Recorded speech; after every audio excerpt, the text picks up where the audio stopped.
11월 2일 목요일 황장수의 뉴스 브리핑 시작하겠습니다. 밖이 흐리고 비가 올 것 같습니다. 어제 장수의 별별 특강 많은 회원분들이 오셔서요. 녹화를 잘 했습니다. 감사드립니다. 다음 녹화는 수요일이 아니고 화요일 날 합니다. 11월 14일 화요일 날 별별 특강 녹화가 오후 6시 당산동 사무실에서 있습니다. 많은 분들이 방청해 주시기 부탁드립니다. 자, 오늘 첫 뉴스 홍진호 하겠습니다.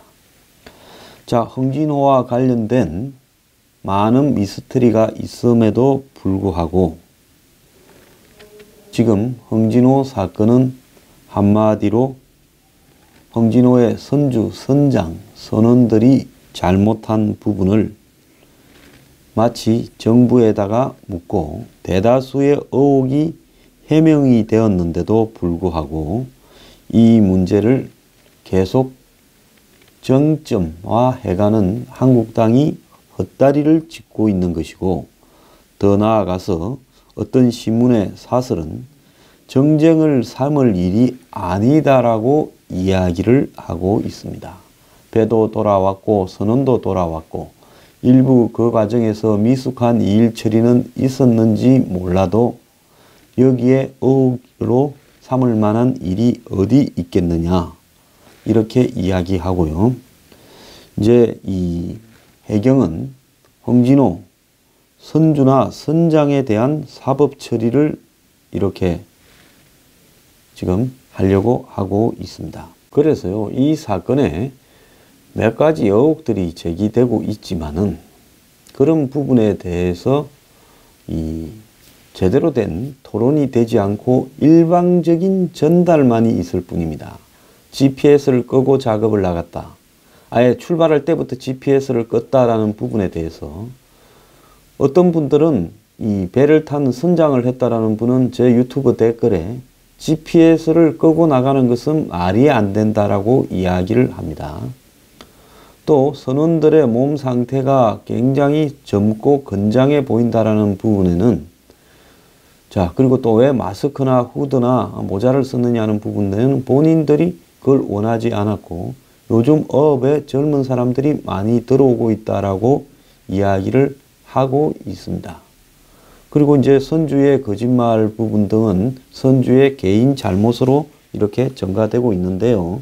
여기에서 가장 중요한 문제는 이 정부의 한마디로 이런 재난 사건을 다루는 보고 체계 시스템이 세월호 때 박근혜 정부를 그렇게 비난했던 자신의 태도에 비추어서 지금도 세월호 사건을 가지고 청와대 비서실장이 박근혜 정부가 30분 넘게 이렇게 최초 보고 시점을 조작했다.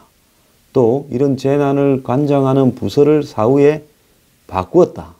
이런 걸 가지고 비서실장이 대단한 일인 양 실시간으로 폭로하는 기자회견을 가졌는데요. 그런 부분으로 보자면 이 정권 또한 홍진호 납북과 관련되는 보고체계 문제에 있어서 큰 심각한 박근혜 정부보다 더한 문제가 있을 수 있다는 데 우리가 초점을 맞춰야 됩니다. 그래서 제가 홍진호 사건을 갖다가 아주 과장 왜곡되게 이야기하는 특정한 증거도 없이요. 일부 어떤 인터넷 방송의 문제들을 지적을 한 겁니다. 왜? 지금 보고 체계 부분이나 이걸 다루고 수습하는 어떤 행정적인 어떤 능력의 문제에서 이 정권은 큰 이 문제를 가지고 있음에도 불구하고 마치 이 홍진호의 특수작전 요원들이 타고 있었다. 그리고 홍진호를 통해서 북한에 뭘 전달했다. 저기에 핵배낭을 가져와서 원전을 터뜨린다. 혹자는 이렇게 과장되게 이야기해야 이것이 불거진다고 하지만은 좌파들은 이걸 과장되게 이야기를 해서 그 논란을 자기 패거리에서 지속시켜가는 능력은 있지만은 저는 적어도 보수는 그럴 능력이 없기 때문에요. 철저하게 팩트와 과학적 사실에 기초해서 문제 제기를 해야 된다는 것이 제 생각입니다. 그래서 지금 흥진호와 관련되어서 각종 일지나 상황이 굉장히 복잡하기 때문에 개인들은 이 부분에 대해서 파악을 못할 가능성이 있기 때문에 제가 흥진호 관련 부분을 일지로 칠판에 한번 정리를 해봤습니다. 여러분들에게 그걸 좀 설명을 하면서요, 우리가 여기서 짚어야 될 문제들을 집중적으로 부각시키도록 해야 될 것 같습니다. 자, 391 흥진호의 전체 지금 출발부터 돌아올 때까지의 일지를 한번 분석해 봅시다. 16일 날, 10월 16일 날 울릉도 저동 항구를 보고잡이를 위해서 출발을 했습니다. 보통 12월 달에 보고잡이가 시작된다, 좀 이르다, 보고는 연안에서 한다, 이런 이야기를 하는데요. 보고는 제주도에서부터 울릉도 대하태까지 오랫동안 하기 때문에 굉장히 고되고 힘든 노동이기는 하지만은 그런 어떤 일정을 가지고 전체를 의심하는 것은 무리라고 봅니다. 자, 어쨌거나 16일 날 출항을 했는데 16, 17일 이틀간을 조업을 실패해서 이제 대화태 어장으로 가서 거기서 잡아야 되겠다. 좀 위험하기도 하고 우려가 있지만은 그걸로 이동을 했습니다. 대화태 어장은 한 250km 이상을 가야 되기 때문에요. 울릉도에서 굉장히 먼 지역이지요. 그래서 18일부터 20일 사이에 대하태 어장의 북쪽에 북한의 영해로 85km 지점에서 조업을 했다는 겁니다. 이때 북한 어선과 만나서 정확하게 18일, 20일 사이에 며칠 날 만났는지는 안 나옵니다. 19일일 수도 있고 20일일 수도 있겠죠. 서로 욕설을 하고 헤어졌다는 겁니다. 그런데 20일 오전 10시 반에 마지막으로 수협에 어로정보통신국에다가 1일 신고를 했습니다. 그랬는데 그 사이에 20일 날 밤이 지나고 새벽 오전 1시 반에 북한의 경비정이 와서 납포를 했는데요. 납포될 때까지는 1시간 정도의 이렇게 도피와 추격이 있었다는 겁니다. 그러면 이 1시간 동안에 충분히 우리가 지금 쫓기고 있다, 우리를 갖다가 북한의 어선이 잡으려고 한다, 경비정이 하는 부분에 대한 이야기를 할 수 있었을 건데 왜 그런 신고, SOS 신고나 위치 신고나 또 여러 가지 신고들을 하지 않았을까? 자, 선장은 여기에 나갈 때부터 GPS 기능을 하는 항구에 자동으로 입항하고 출항하는 장치를 껐고 또 배에 인식을 할 수 있는 V패스라는 장치를 꺼서 사실상 GPS가 없이 나갔다는데 이 부분에 대해서 많은 선장들은 의혹을 제기하고 있습니다. 그건 불가능하다라고 이야기하는 사람도 있습니다.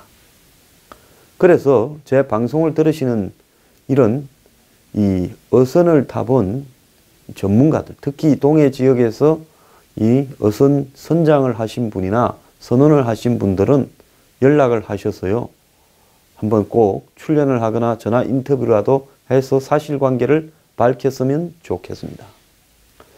그래서 설사 그걸 껐다 하더라도 선장은 고기를 잡으려면 자기가 어디에 있느냐를 알아야 되니까 위도와 경도 등을 파악할 수 있는 자신만의 한마디로 GPS를 별도로라도 갖고 있었을 거라고 보고요. 차에, 그러니까 배에 달려 있는 거는 빼더라도 요즘 이동식, 예? 손으로 들 수 있는 GPS도 있잖아요. 핸드폰에도 달려 있는데 그게 뭐 중요한 겁니까? 그래서 그게 있었을 거고, 또 선장은 레이더를 켜서 자기가 어디에서 조업하는가를 모르고 바다를 다니면서 합니까? 그래서 조업이 안 되니까 대하터로 이동했고 북한 이 수역으로 들어간 거 아닙니까? 그러면 북한 수역으로 들어간지 모르고 조업을 설사 했겠습니까? 위험 부담이 있다 하더라도 들어가서 많이 잡아오자 하고 갔지요. 그럼 그게 의미하는 것은 무언가 하면 적어도 선장은 내가 월경을 했다라는 정도는 알 거라고 봅니다. 바다 위에 선이 있고 땅 위에 국경처럼 정확하지는 않지만은 내가 대략 위험을 감수하고 있다라는 걸 알았을 거라고 봅니다. 그러면 북한 해역 85km 지점이라는 것은 선장이 분명히 알았을 거고 거기서 고기를 많이 잡았대요. 자, 그렇다면 어떻게 하겠습니까? 거기서 경비정이 잡으러 오면 북한 거지요. 북한 해역에서 경비정이 잡으러 오면 북한 거지. 거기서 남한 거라고 생각을 해서 연락을 안 하고 또 1시간 동안이나 도망을 갔다고 보는 것은 무리지 않습니까? 그러기 때문에 결국은 여기서 납포될 때 21일 날 오전 1시 반에 1시간이나 쫓기면서 어떻게 SOS나 자신의 구조 신호나 위치를 알리는 부분을 안 했는가.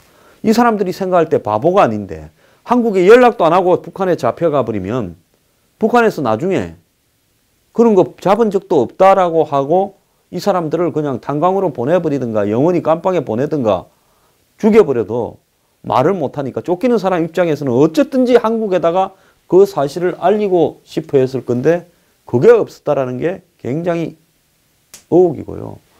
또 우리나라의 해군이나 우리나라의 각종 이 군사 장비, 미군의 장비나 이런 데 보면 레이더라는 부분이 있었을 거고 또 인공위성도 있었을 건데 어찌하여 이 부분이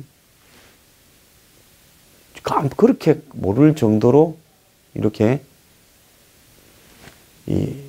지나갈 수가 있는가 하는 부분도 의문입니다. 어쨌거나 중요한 것은 이 21일 날 납포되던 시점에서 동해 먼 바다, 즉 대하태 어장 같은 데를 의미하죠. 풍랑 예비특보가 있었다는 겁니다. 22일 날 태풍 21호 란이 일본을 지나가는데 20일 날부터 동해 먼 바다는 대피하라 해서 배들이 많이 대피했다. 그래서 21일 날쯤에는 다 항구로 돌아왔다라는 선장의 제보도 있었습니다.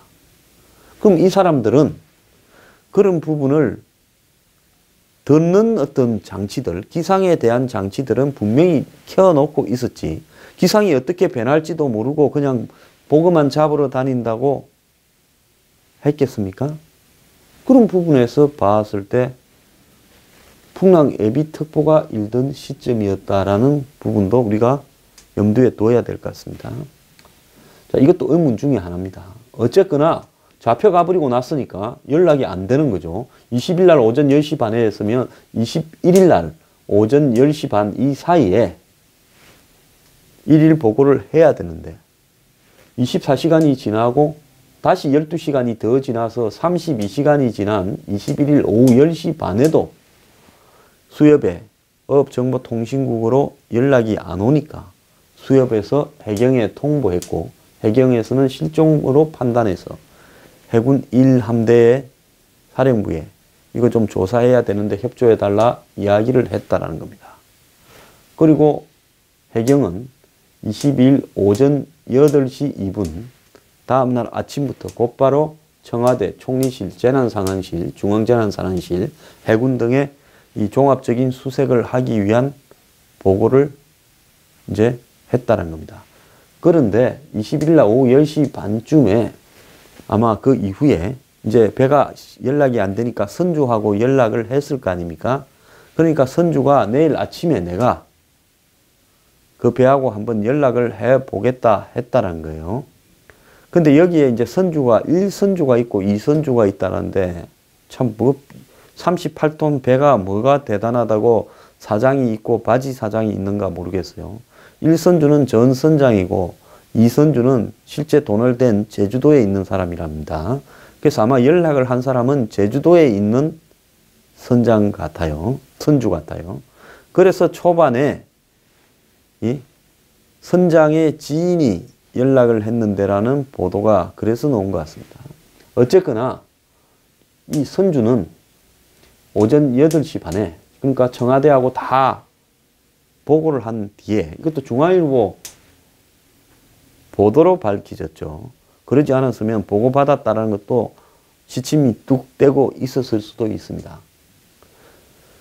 흥진호 선장과 통화를 했다. 조업 잘하고 있다라고 대하태 어장에서 보고를 들었다는 겁니다. 그래서 8시 반에 통화하고 난 뒤에 제2선주는 해경에 연락을 해줬고 그때 뒤부터는 그냥 단순 조난으로 한 척이 22일부터 24일까지 수색을 했다라는 겁니다.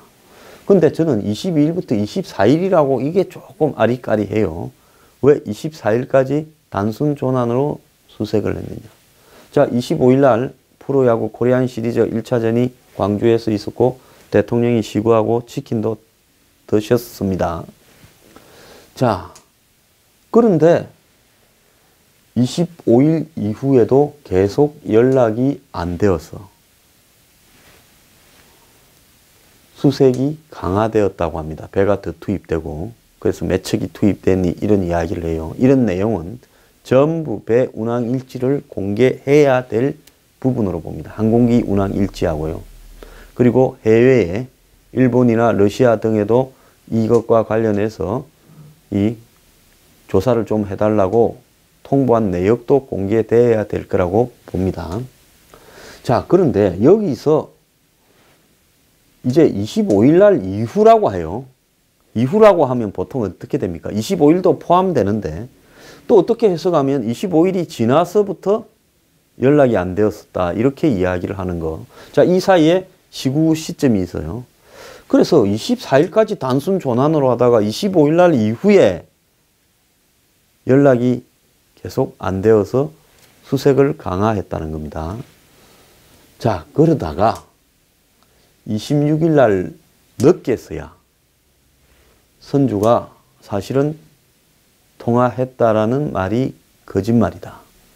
이렇게 실토를 했고 이 사이에는 11번의 보고를 받았고 뭐 20번에 가까운 서로 간의 문서 통보나 이런 게 있었다고 이야기를 하고 있습니다. 자, 그런데 여기서 중요한 것은 선주가 해경에 연락했다 하더라도 해경이 선주 말만 믿고 별일 없어? 그러면 왜 일일 보고를 안 하느냐? 일일 보고를 지금 우리한테 바로 하라 해라. 그래서 선주가 연락이 되었다면 일일 보고가 당일날 22일 날 와야 되겠지요. 그렇지 않습니까? 근데 해경이 그러면 선주한테 일일 보고 하라 말도 안 하고 선주 말만 믿고 단순 조난으로 한 척은 수색을 하고 있다 그래요. 배가 한 척이라도 그 대하태 의장이나 그 먼 데까지 수색을 하려고 그러면 보통 고생이 아닌데 이런 일을 하기 전에 우리가 상식적으로 느끼는 것은 선주가 연락이 됐다면 그래 선주가 연락이 되었다면 당신이 연락을 다시 해봐라. 예? 그리고 그걸 전화기로 연결을 해서 스마트폰으로 우리한테 그 연락되는 상황을 한번 중계해봐라. 그러면서 지금 곧바로 우리한테 일일 보고를 하라 해라. 위치를. 그리고 GPS나 이런 것이 다 켜져 있느냐. 혹시 거짓말하는 거 아니냐. 종종 며칠씩 연락이 안 되어서 배가 일부러 이 월경을 해서 잡거나 이럴 때 그런다고 합니다. 그런다면 적어도 청와대까지 보고했던 상황이라면 당연히 선주 말만 믿고 할 게 아니라 우리한테 일일 보고를 하라라고 물었어야죠. 북한에 납포되었을 가능성도 염두에 두고 해야죠. 처음에 이렇게 보고했을 때 북한에 납포되었을 가능성이 있다 했다면서요. 청와대도. 그러면 선주 말을 했다면 선주 말을 입증할 수 있는 부분을 우리한테 보여달라고 하고 그리고 당일날 일일 보고가 안 왔을 때는 그때는 어떻게 해야 됩니까? 선주가 거짓말을 하는가 추궁을 해야죠. 아니 이 사람들이 고생하기를 얼마나 싫어하는 사람들인데 이 정부 밥 먹는 사람들이요. 선주 말만 믿고 한 척이 그래 망망대해를 뒤지고 있었다는 겁니까? 저거 고생 안 하려고도 당연히 선주한테 그래 네 위성전화로 통화하는 걸 우리한테 다시 중계해봐라. 내지는 오늘 몇 시 10시 반까지 우리한테 연락이 안 오면 실종 때리고 너네도 혹시 북한에 원경하다가 잡혀간 거 아니냐고 이렇게 물어야지요. 자, 25일 이후 계속 연락이 안 되어 수색을 강화하다가 26일 날 선주가 털어놨다는데 25일 이후에 계속 연락이 안 되어 수색을 강화했다면 선주부터 붙들어 와가 너 이 자식 거짓말하는 거 아니냐고 하면서 요 앞에서 전화해봐라고 하고 그 다음에 통화한 위성통화 기록을 조사하고 해야 될 건데 선주가 사실은 거짓이라고 털어놓은 게 26일이라면 대한민국 공권력이 이렇게 허술하고 이렇습니까? 이런 걸 관행이라고 이야기를 합니까?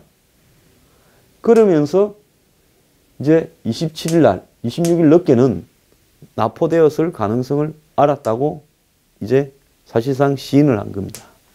그러다가 27일 아침에 6시 반에 청와대가 납북 방송을 갖다가 해경이나 관계기관에 연락해 줬다는 거고 그래서 27일 날 오후 10시 반 이후에 속초로 귀향을 한 겁니다. 자, 이렇게 홍진호의 납북과 관련되는 부분에서는 도저히 이해가지 않는 부분이 많이 있습니다. 저는 선주가 해경에 홍진호하고 연락이 됐다고 한 이후에 그래도 연락이 안 되는데도 불구하고 단순 조난으로 하면서 수색은 했다면서 24일까지. 어떻게 선주 말이 맞는 말인지 거짓말인지 단속하지도 않았고 왜 하필 25일 이후에서야 계속 연락이 안 되어서 수색을 비행기를 많이 투입하고 강화했다. 그리고 26일 날 밤에 즉 홍진호가 돌아오기 직전에서야 선주가 사실은 거짓이라고 털어놨다라는데 이렇게 공권력이 선주한테 놀아놨다라고 이야기를 할 정도면 솔직히 문제가 심각하고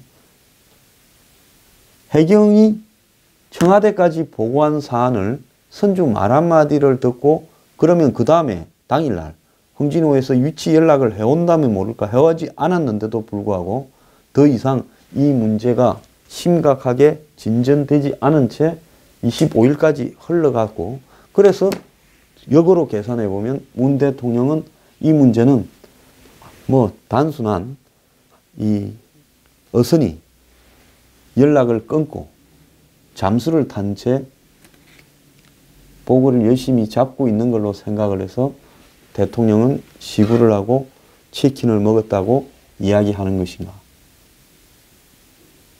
지금 사후적으로 꽤 맞췄다는 느낌이 너무 많이 들지 않습니까?